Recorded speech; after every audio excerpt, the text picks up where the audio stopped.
Hey there, everybody. Welcome to our reaction and review for American Horror Story Delicate, Episode 3.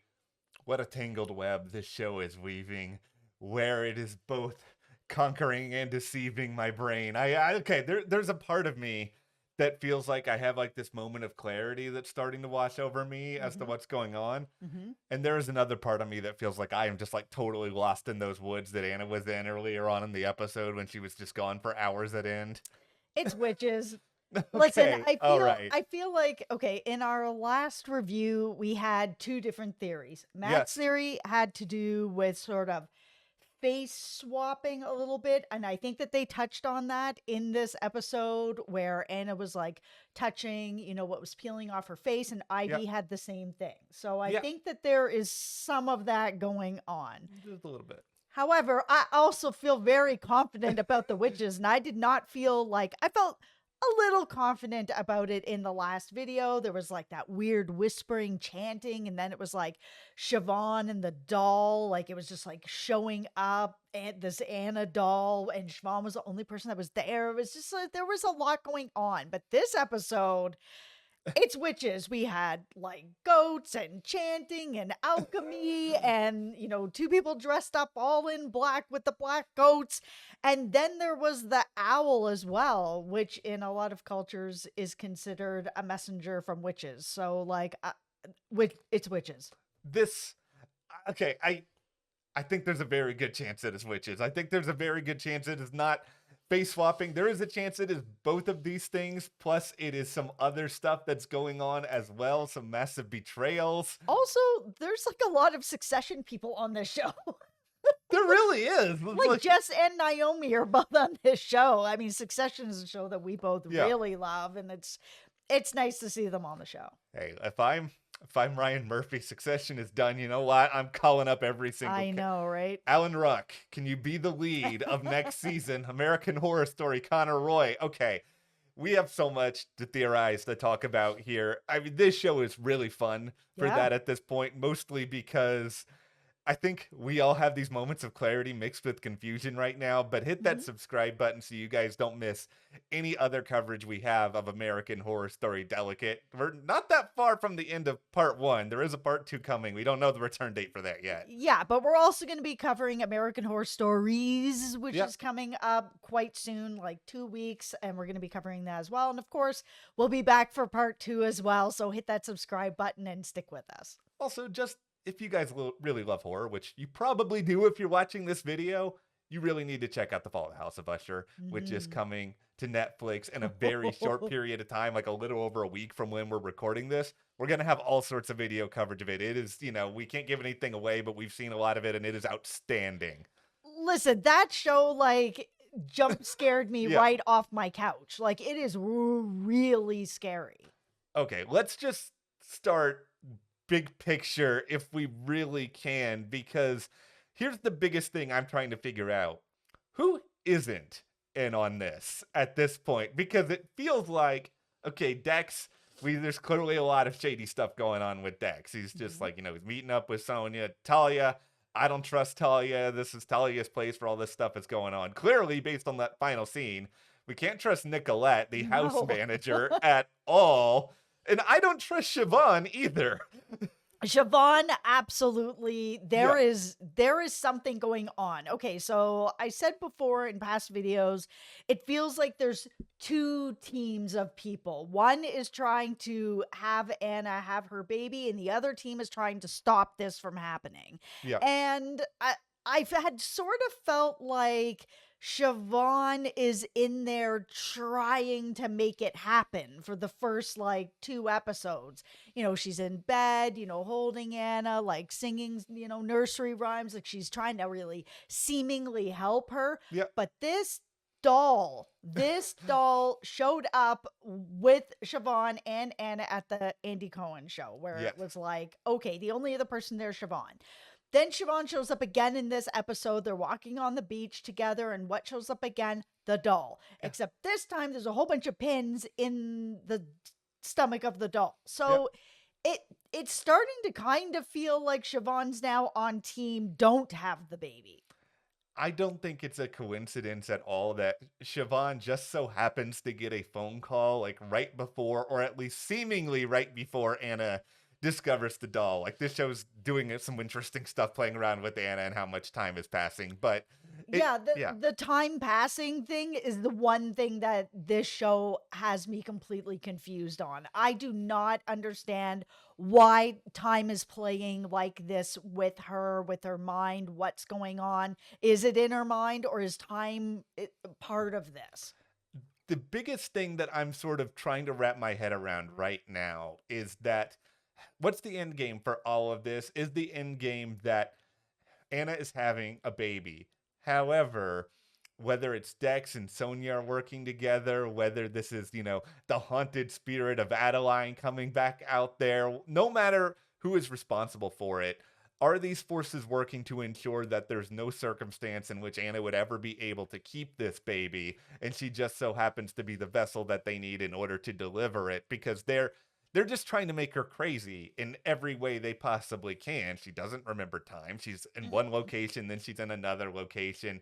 Nobody is really believing her except, briefly near the end of this when Kamal actually sees somebody. And that's like really the first time that's happened. Yeah, it feels like, this fight over the baby is that the baby is either going to be somebody really important or the baby is going to be a vessel for something. And I don't think that's necessarily like, oh, it's going to be a demon baby Yeah. or something like that, but maybe there's somebody, I don't know, that's stuck in between sort of life and death that needs another body to get into or something along those lines. I mean, I don't know, that's kind of a stretch, but who knows? Because I Yeah. think, that there are witches involved. So Yeah. maybe that's sort of what it's really about.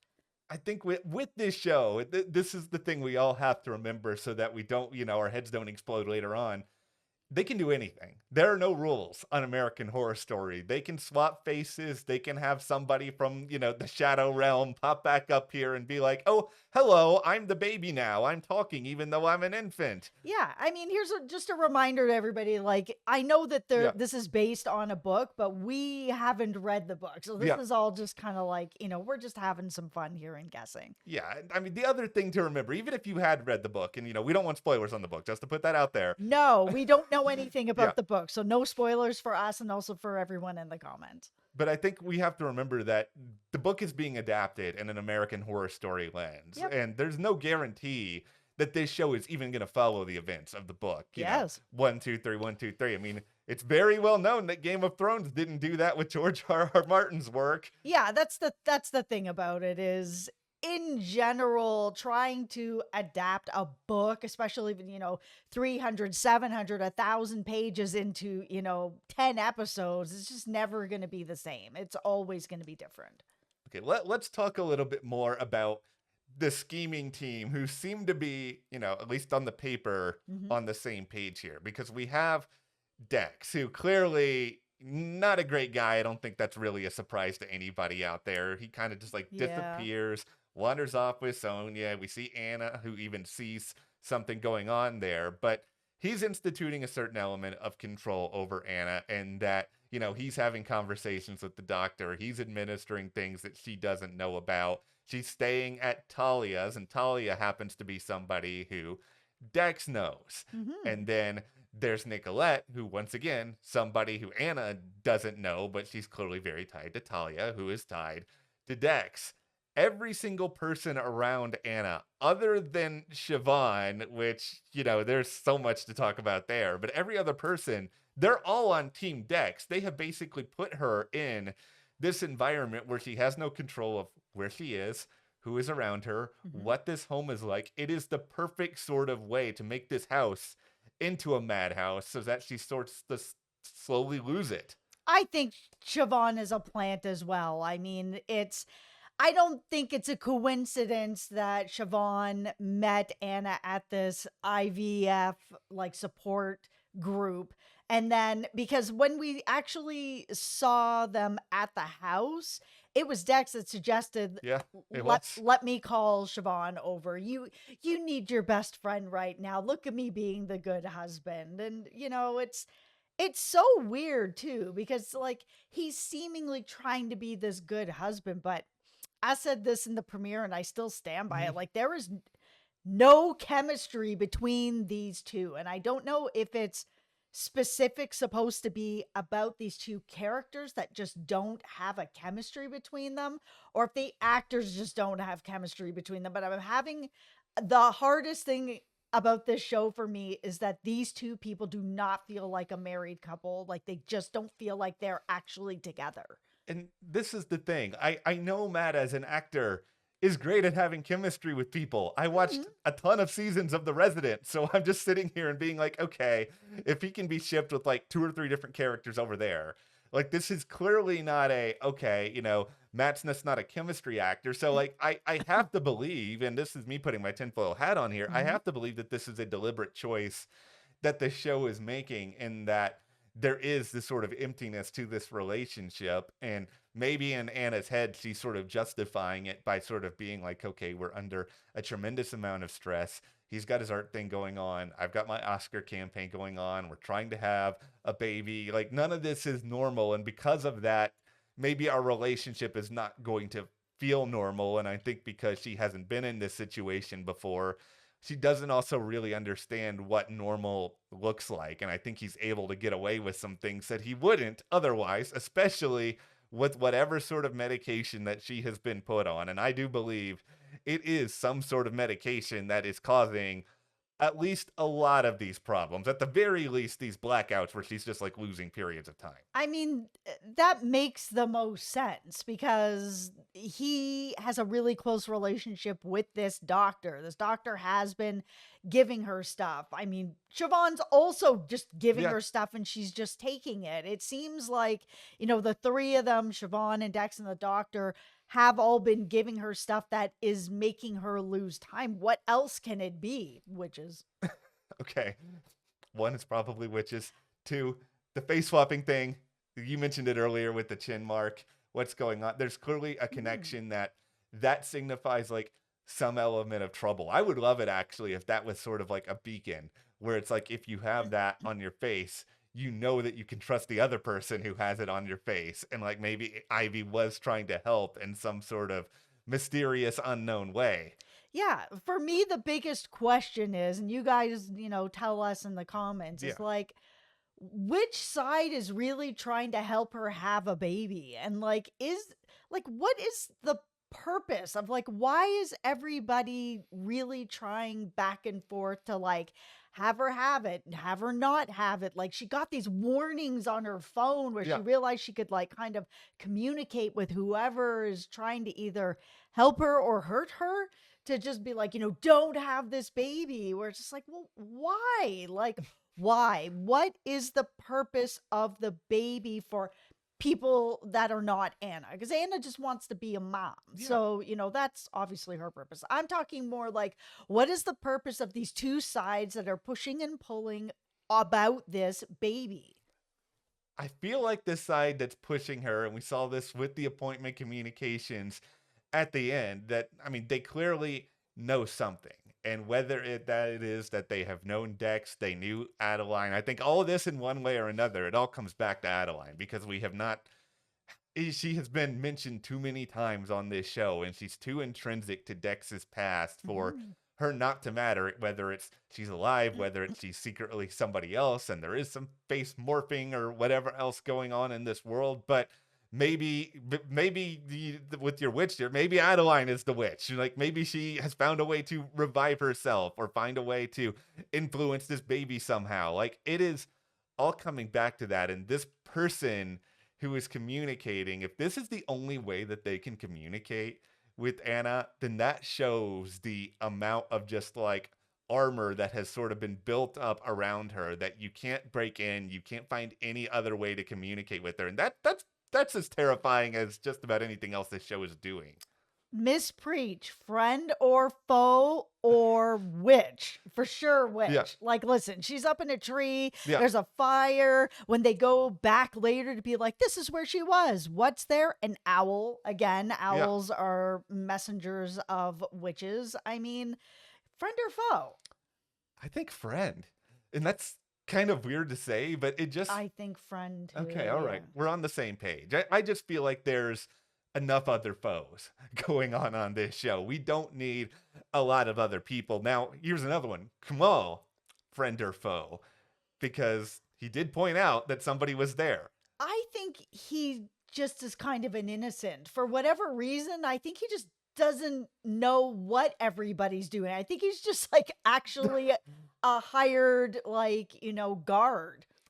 It's not the craziest thing to think that. I think it is a situation where, in order for this scheme to work, I think you need to have another person who is sort of in here who Anna can talk to that feels authentic, almost like a Yeah. failsafe. Because Siobhan, if you want to think of Siobhan as, okay, she is the quote unquote friend who Anna is Sure. who Anna is going to talk to, who is going to be able to stall all this out until we eventually get our baby for whatever nefarious purpose this ends up Yep. being.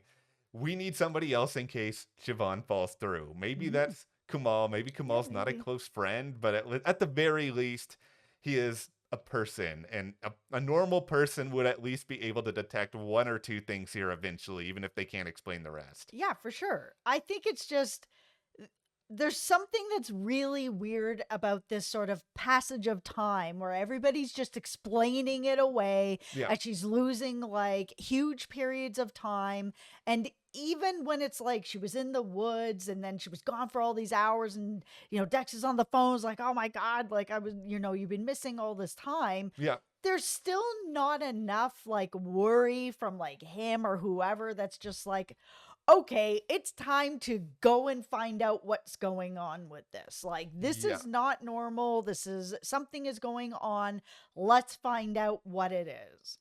Okay, now that we're almost 18 minutes into this, I'm going to present the craziest theory that I might have had this entire season. And this is saying a lot because I said the face swapping thing last week. I said witches last week, and all of a sudden it was like witches everywhere. Yeah, witches is not crazy at all. There's like 200 pieces anymore. of evidence of the witches. There's the voodoo that's going on at this point. There's the goats, there's the owl, there's some witches happening. Last week I thought it was a little crazy because it was just like all I really had was the doll and some chanting, but I thought it was something, and oh my goodness. Okay, this is crazy, but it's the apple. Let's talk about the apple for a moment. So Dex has this apple and he just presents it to Anna. Now, I don't think we even need to put on our thinking caps for this. Like, what is the most iconic scene in literature or movies involving all this? This is a pretty direct Snow White comparison. My favorite. Yeah, you love Snow White. And Snow White, I know this is based on a different story, but what if this is sort of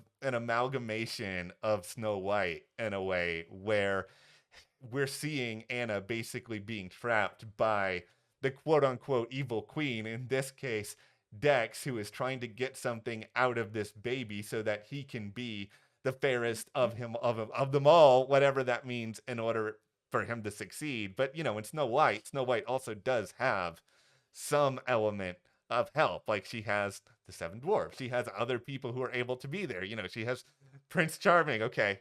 Wait, is Prince Charming Snow White or is that Cinderella? Okay, you know what? There's a prince. In all of them. Okay, you know what? What if Kumal is the prince? Like this, okay, this is a little bit crazy, but at the same time, it's the first sign of life from somebody who I think is reasonably genuine. And I'm not even necessarily saying that he has to be romantic, but No. he's a professional in the world of security. And if he's noticed one thing that's off, is he going to notice that some other things that are off here, so that whenever Anna does sort of bite the proverbial apple here, which just basically means in this metaphor, she is sent full off into full on chaos. She has no idea where she is, what she's doing anymore. Is Kamal going to be the person who helps to save her, to help to figure it out? And I know a part of that sounds kind of antiquated, and I don't think it would be that simplistic, but I do think there's something to this idea, because I can't get my head around why else they would spend that much time on a stinking apple. Kamal's gonna die. No. I don't think that he's gonna come in and help or save her. I think maybe he'll try. I think they'll probably get to a point that he's gonna try to step in when he starts to notice things are going sideways, and then he'll just that'll be the end of that. But I think that Anna will probably be able to save herself. I don't think that it's all gonna completely fall apart. I mean, there's typically a little bit of a hopeful message at the end of a lot of American Horror Story, Yeah. shows where, you're rooting for your main person to get out of it, right? You don't watch the Scream movies so Sidney Prescott can be dead at the end of it. Like, yeah, Yeah. everybody else around her is going to die, but she's going to get out of it. I did. Yeah, we are watching this show, and we're meant to root for Anna. Like, she's somebody who's clearly going through a lot. She has a very simple goal that she's just trying to achieve, and all of these terrible things are happening around her. And I think the show is meant to be confusing. And I feel like at this point, if you are feeling confused, it's okay. We don't have the answers. None of us watching, except for people who I guess think that this is a direct adaptation of every word of the book. Like, nobody else has the answers. They want us to be in Anna's point of view. And I think that's why there's so many deliberate things that are kind of going off in all directions. Absolutely. I mean, it really is a mystery, a lot Yeah. of this stuff, but I do feel really confident that, there are two sides that are both fighting over this baby. It's just, what is it? Is it that, Dex and Adeline are trying to put their embryo in her now that it feels like these witches have shown up, or Yeah. these people have shown up? It feels like the baby might be a vessel for someone else to get into so Mhm. that they can sort of be reborn and come back to Earth. But like, who would it be? I mean, if, Adeline's actually dead, Yeah. then I mean, maybe it could be her. That I think is the idea that's the most intriguing, that there's something special about Adeline, where maybe Adeline is, this is also very out there, but maybe Adeline is sort of like the spirit of this like ethereal goddess who gets reborn into different people's bodies, and you have to perform some sort of ritual in order to make this happen. But Mhm. I don't know if that's too much. You're going down the chosen one sort of road there, but I think it, once again, all roads lead back to Adeline in my mind, and it's just really hard to escape that. Just as long as it's not a demon. Like, I'm not I know. here for that reveal. No, they really have to stick this landing. There's a lot that they've put into this. It's Yes. gonna be very hard to make sense of it in the end, Yeah. but I'm hopeful. We'll try to keep that hope alive. Mhm. But hit that subscribe button so you guys don't miss any more of our coverage of American Horror Story Delicate. We will be here every single week, including when part 2 comes on, Mhm. and as well with American Horror Stories when it ends up coming on. Also, the fall of, the House of Usher, Yeah, October 12th on Netflix. Honestly, you don't want to miss that no. show. It is so scary. Yeah, really scary. And thank you as well to our patrons for your support. We really appreciate that. And we'll see you guys here next time.